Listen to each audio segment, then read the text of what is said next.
Hey guys, and welcome to the Fish Room. I'm Rachel O'Leary and it's time for a species spotlight.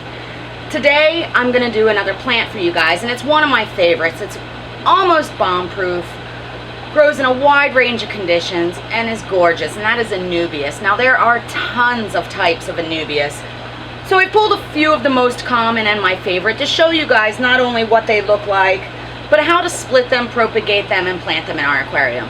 So let's take a closer look. Now these are a few of the types that I've pulled from my aquariums. This is Anubias Petite. This is Anubias Nana. This is Anubias Barteri, and this is Anubias Coffeefolia. And these are some of the ones that I see most commonly offered in our hobby. Now these guys are super easy. Their light requirements are very low. They're slow growing, and they propagate through rhizomes, which is this big finger-like structure that the roots grow down from and the leaves grow up from. So while they're slow growing, they're still amazing accent plants in an aquarium, and it's best if you attach them to rocks or decor, as they don't require being in substrate to grow properly.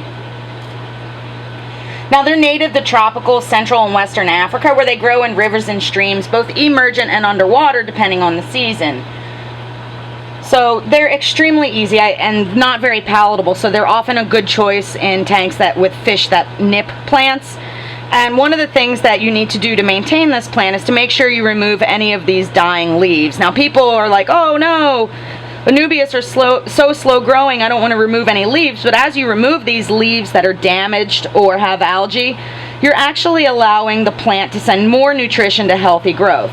Another thing that I like to do before I plant my rhizomes of Anubias is I like to trim these roots. And I do that simply for the same reason, so that all the nutrition, all the resources of the plant are going into new growth. Now this one's been floating in an aquarium, so it's got some weird wonky leaves, so I'm just going to snap off this big one that's going the wrong direction. And then I can insert this into a hole in my driftwood or into holes on rocks, or use super glue to glue it to it. You could also use string or line, whatever you guys like. I just happen to prefer using super glue. This leaf has a hole in it, so I'm also going to remove that one. And this again is the Barteri, and this plant gets huge. I have grown this in aquariums where it has taken up an entire 75-gallon aquarium. So while it's not particularly big yet, this is one that can get massive. Now one of the rewarding things about Anubias as well is that they often flower, and on this Coffeefolia you can see the start of a little flower here. It always makes you feel like you're doing something right when a plant flowers. These guys get a really delicate little white flower. It looks a lot like their cousins, the bucephalandras. Again, this is Coffeefolia. You can see the difference in the leaves. It has a deeper veining, and this is one that gets really, really massive as well. And this particular piece has a lot of roots, so again, I'm going to trim them down before I put it back in an aquarium.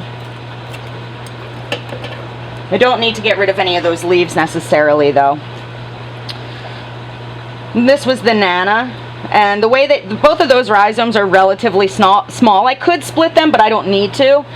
But for instance, this plant is a very long rhizome, so in order to split this to make more plants, you can simply break the rhizome, and you want to make sure you leave at least 3 to 4 leaves on each of the splits before you do that. I tend to leave them larger because I like them clumping, but I like this size portion. But you could break them down into any size. For instance, these are both adequate portions as well to start with. Same with these. So let's go look in some aquariums and I can show you where I'm growing it in my tanks. This is my 150-gallon Hillstream tank. And I actually didn't plant this piece of Anubias, but it got caught there and grew there and has done really well. And that's Anubias Nana Petite. One of the smaller versions, and one of the ones that I think is best suited for nano aquariums, just because the scale is so appropriate. Over in the 150 as well, we have some Anubias Nana. Again, another volunteer that got caught there, and it's growing quite well. Now that isn't where I would have chosen to place it, but it's certainly doing well there, so I've just left it. In this aquarium, it's grown onto rocks, and this is Coffeefolia and some of the Barterii. And it's doing really well, and the roots have infiltrated in between the rocks, anchoring the plant to it. I've even done the same thing in my Shelly tank.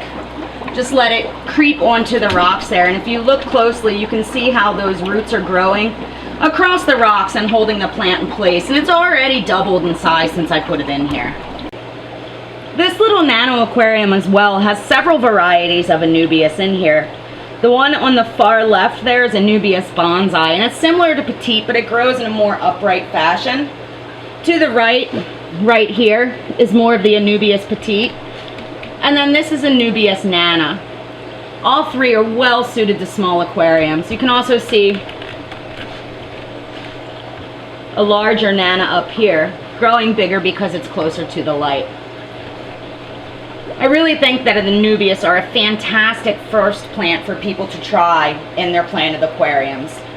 They don't require any fertilization, they don't require CO2, and while they're slow growing, they really give a nice color and structure to a planted aquarium. One other thing that I even like to do with Anubias is I'll actually attach it to my sponge filters so that it hides them and makes them look more attractive. It's easy to do, they grow just fine there, it's still easy to clean the sponge filters, but it makes them look a little better, especially in some of my quarantine and holding tanks. Anyway, thanks as always for watching. Let me know if you guys have any comments, suggestions, or questions. Make sure you stop by my Instagram, my website, and my Facebook so that you don't miss any of my upcoming speaking engagements, my current stock list, and information on all things nano.